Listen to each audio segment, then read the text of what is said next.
আজ পণ্ডিত দীনদয়াল উপাধ্যায়ের মৃত্যুবার্ষিকী। সারা দেশের সঙ্গে যথাযোগ্য মর্যাদায় রাজ্যেও আজকের দিনটি পালন করা হচ্ছে। রবিবার পণ্ডিত দীনদয়াল উপাধ্যায়ের মৃত্যুবার্ষিকীর দিনটি সমর্পণ হিসেবে বা সমর্পণ দিবস হিসেবে উদযাপিত করা হয়। সারা রাজ্যেও বিভিন্ন কর্মসূচির মাধ্যমে আজকের এই দিনটি পালন করা হচ্ছে। মূল অনুষ্ঠানটি হয় রাজ্য বিজেপি সদর দপ্তরে, যেখানে পণ্ডিত দীনদয়াল উপাধ্যায়ের প্রতিকৃতিতে পুষ্পার্ঘ অর্পণ করেন রাজ্য বিজেপি সভাপতি রাজীব ভট্টাচার্য, মন্ত্রী টিঙ্কু রায় সহ অন্যান্যরা। পাশাপাশি বিভিন্ন মণ্ডলেও পালন করা হয় এই দিনটি। সমাজের অন্তিম ব্যক্তি যারা রয়েছেন তাদের দুঃখ দুর্দশা মোচনের জন্য আমাদের সরকার প্রয়াস করছে।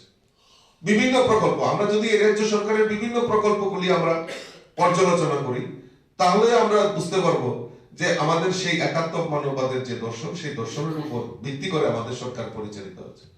আমরা কোনোদিন ভাবতে পারিনি যে রাজ্যের প্রত্যেকটা গরিব অংশের মানুষ, যেরকম আমাদের মাননীয় প্রধানমন্ত্রী আয়ুষ্মান কার্ড চালু করেছেন, আজকে আমাদের রাজ্যে মুখ্যমন্ত্রী জন আরোগ্য যোজনার মাধ্যমে সমাজের প্রত্যেকটা অংশের মানুষকে আজকে সেই আরোগ্য যোজনার আওতায় আনা হচ্ছে। অর্থাৎ আমাদের স্বাস্থ্যই সম্পদ, আমাদেরকে এই সুরক্ষা দেওয়া, তার প্রয়াস আমাদের সরকার, এই ডাবল ইঞ্জিনের সরকার করছে।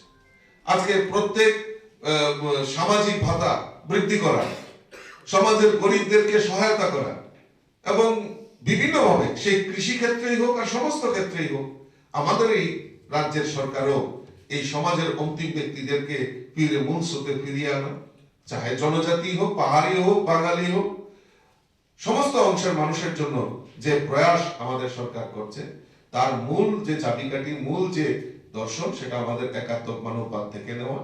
তো কাজেই পণ্ডিতজির যে অবদান, সেই অবদান অক্ষুণ্ণ থাকবে। ওনার দেখানো পথকে অনুসরণ করে আমরা সংগঠন এবং সরকারকে পরিচালনা করব। আগামী দিন আমরা আরো দৃঢ়তার সঙ্গে পণ্ডিতজির দেখানো পথকে অনুসরণ করে আমরা কাজ করে যাব।